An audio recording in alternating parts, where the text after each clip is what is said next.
Ketika kita merenungkan kisah mengenai perempuan yang meminta perkaranya dibela oleh hakim yang lalim, ada pesan yang Tuhan ingin saudara dan saya kerjakan. Tekun dan konsisten dalam berdoa. Minta sampai semua apa yang kita harapkan itu dapat terwujud. Kiranya damai sejahtera, kekuatan itu terus mengalir bagi tiap kita. Sehingga kita bersemangat untuk menggapai kegenapan janji Tuhan. Saya yakin Dia tidak pernah terlambat.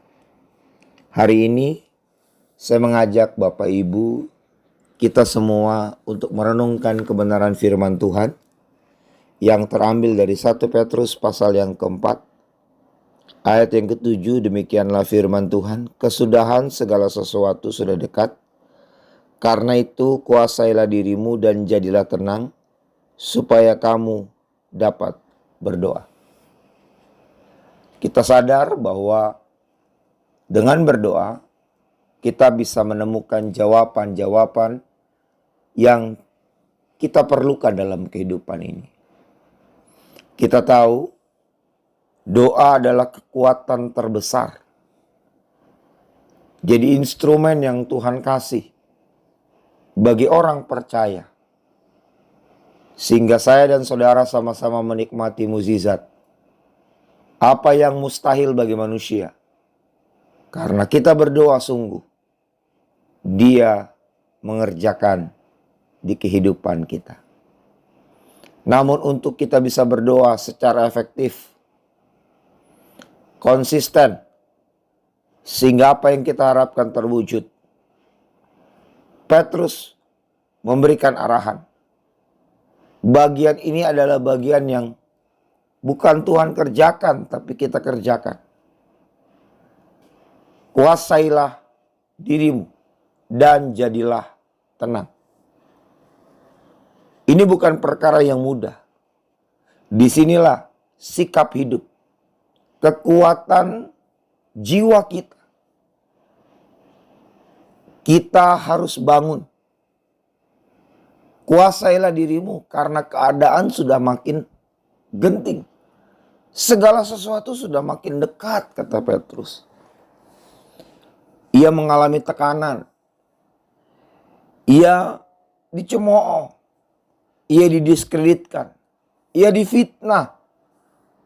Nggak mudah untuk menjalani hidup yang seperti itu. Sudah pasti keadaan di dalam kehidupan pribadi yang ditekan jauh dari ketenangan. Karenanya Petrus berkata, kuasailah dirimu. Bagaimana kita dapat menguasai diri? Dengan memegang janji dan kebenaran firman Tuhan yang kita dengar. Daud pun berkata, untuk mencegah kita agar kita tidak berdosa, ia menyimpan di dalam hatinya, di dalam jiwanya, janji dan kebenaran firman Tuhan. Kita bisa menjadi tenang karena kita tahu ada kebenaran yang melandasi kehidupan ini. Kita bisa tenang karena kita sadar Dia menyertai dan melindungi kita dengan kekuatannya. Kita bisa tenang karena kita mendorong jiwa kita, kehidupan ini untuk tetap mampu bergerak sesuai dengan apa yang dikehendakinya. Waktu segala sesuatu sudah hampir akhir, maka kepanikan menjadi sesuatu yang lumrah. Tapi mereka yang mengenal Tuhan mampu memiliki pola hidup yang berbeda. Kenapa? Karena mereka belajar sama seperti Tuhan. Belajarlah daripadaku karena aku lemah lembut dan rendah hati. Kelemah lembutan akan membuat kita mampu menerima hal-hal yang mungkin susah secara logika untuk kita terima.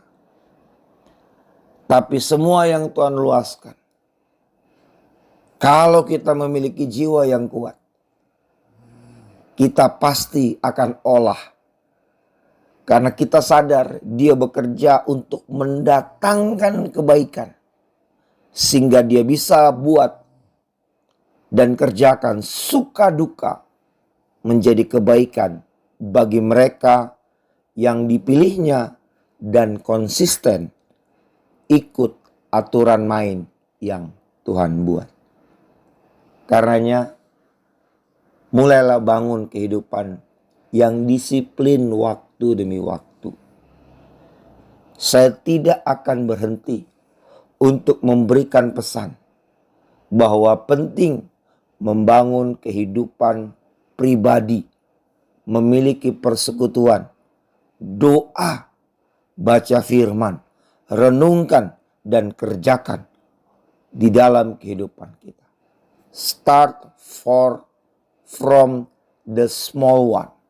Kerjakan dari hal-hal kecil. Maka kita akan melihat. Kemudian kita mampu menguasai diri dalam perkara-perkara yang besar. Dan ketika kita mampu melakukan, kita bisa hidup dalam ketenangan. Dan saat kita berdoa dalam posisi itu, yakinlah sesuatu beyond our expectation Tuhan kerjakan. Selamat pagi, Tuhan Yesus memberkati tiap kita. Amin.